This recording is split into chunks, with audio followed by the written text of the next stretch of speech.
What is going on, Catch fam? My name is John Dawson, and in today's video, we're going to be bringing you guys some late round wide receivers to draft in fantasy football for the 2022 fantasy football season. If you do enjoy today's content, make sure to hit that like button, subscribe down below, and of course, comment down below what wide receivers you think are being slept on going into the 2022 fantasy football season.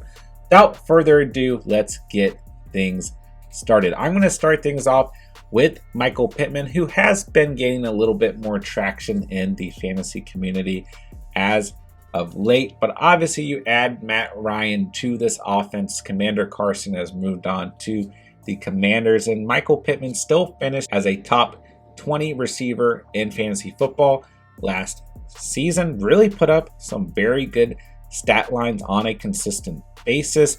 Finished with just over 1,000 receiving yards off 129 targets, 88 receptions overall, and 6 touchdowns. So I love Michael Pittman as a wide receiver one for the Colts, but in terms of fantasy, you can easily draft him right now as your wide receiver two if you're going RB heavy, maybe tight end, QB early. And on top of that, in a lot of leagues, you can add him as a wide receiver 3 or flex player right now, and I absolutely love him at that value. Just think he is being slept on 100% right now. Moving forward, we'll go on to our guy Brandon Cooks, the tried and true, a top 20 receiver last year in fantasy football. And listen, he's staying with the Texans. I think that this is a very good for his overall fantasy outlook. We know exactly what to expect from Brandon Cooks, right? And once again, over 1,000 receiving yards, 6 scores last season, 134 targets, and 90 receptions. Listen, Davis Mills was not a lights out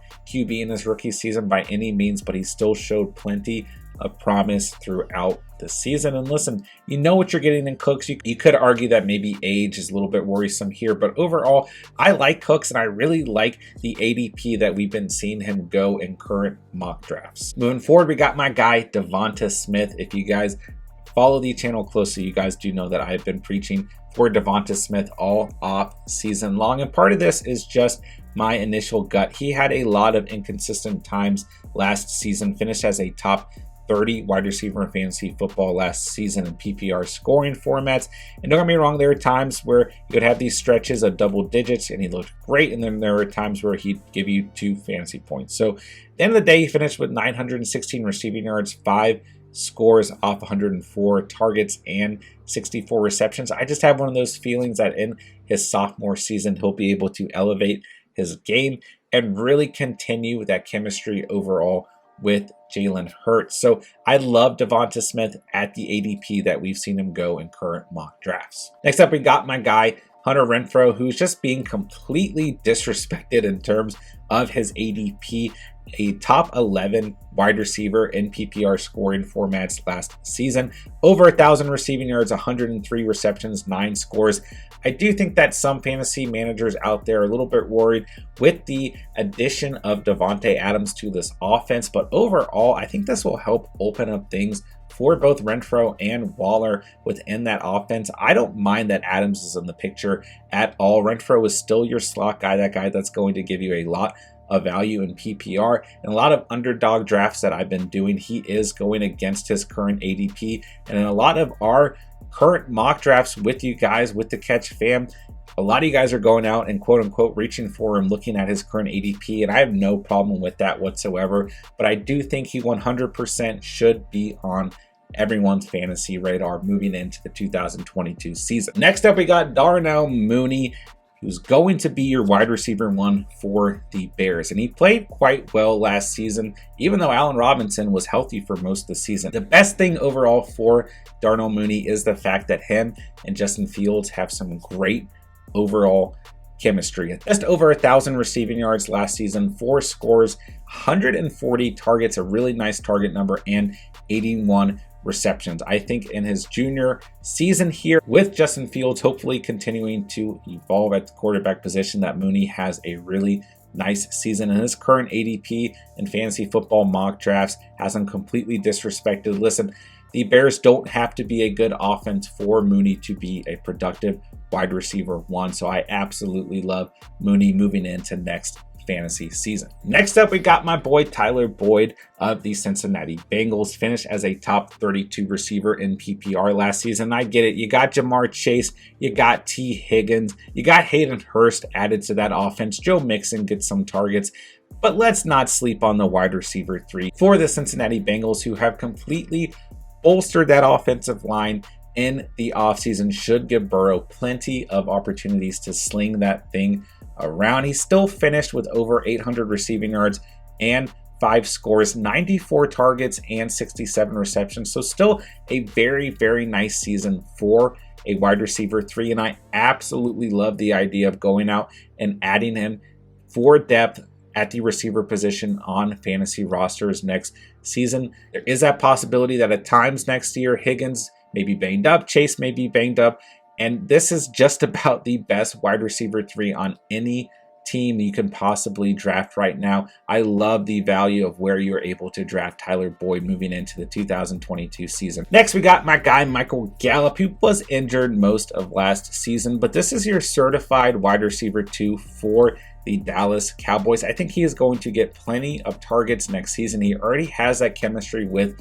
Dak Prescott. We've got Amari Cooper out of the picture. Don't get me wrong, Zeke and Pollard, as well as the tight end Dalton Schultz, will eat up some of those targets as well. But overall, I just love Michael Gallup, and I think he is being criminally underdrafted in a lot of mock drafts and even live drafts that we've been doing through Underdog as well. But overall, I love adding him for wide receiver depth, and I think he's going to have a very good 2022 fantasy football season. All right, now we're getting into a little bit of deeper sleepers overall. Listen, I love Russell Gage. He finished last season on fire, had a couple down weeks, don't get me wrong, week 16 and week 17, but overall really finished out the season very nicely, playing as that wide receiver 1 for the Falcons, right?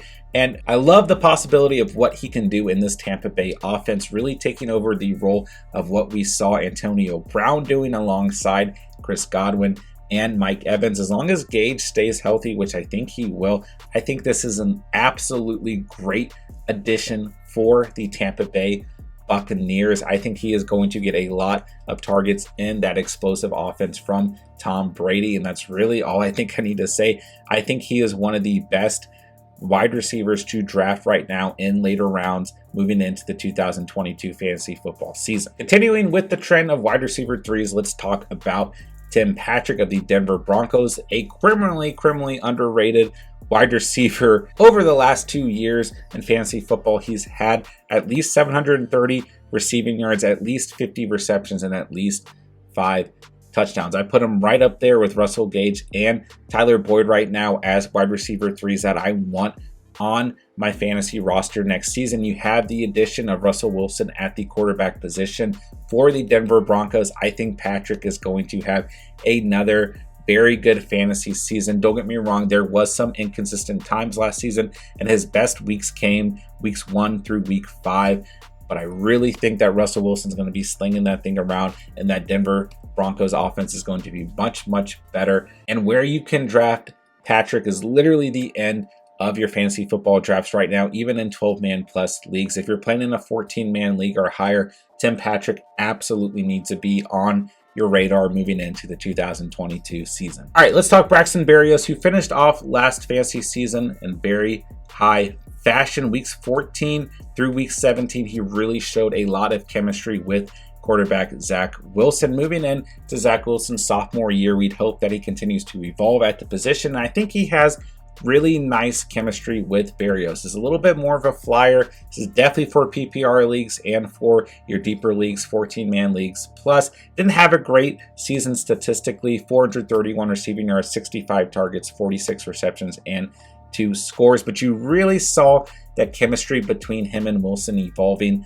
at the end of the season. And for that reason, I'd like to see some of that chemistry carry into the 2022 fantasy football season. So this one is probably the deepest sleeper on this whole list, and there's a little bit of caution, but I actually quite like Berrios, like I said, especially in those deeper leagues. Last on my list is Kendrick Bourne, who really acted like a security blanket last season for our guy Mac and Cheese as Mac Jones progresses into his sophomore season. Even with the addition of Devonta Parker to that offense, I really like Kendrick Bourne from a fantasy outlook. A top 35 guy last season in PPR scoring format, 70 targets, 55 receptions, 800 receiving yards, and 5 touchdowns. He was definitely one of the better receivers on this team in terms of touchdown receptions and touchdown targets, although Hunter Henry, their tight end, did take away a lot of that production as well. But overall, like I said, even with Parker coming to this offense, I still feel really good about the chemistry between Mac Jones and Kendrick Bourne.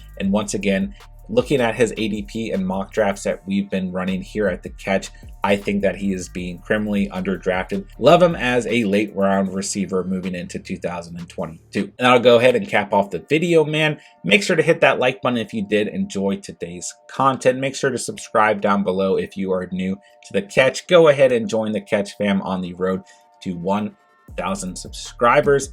And of course, let me know in the comments down below what you thought of these late round receivers and what wide receivers you think are being slept on moving into the 2022 fantasy football season. And of course, you can now double your first deposit with Underdog Fantasy Football up to $100 with promo code THECATCH. Link in the description down below as well. Thank you guys so much for watching and or listening. And remember, you saw it here on The Catch.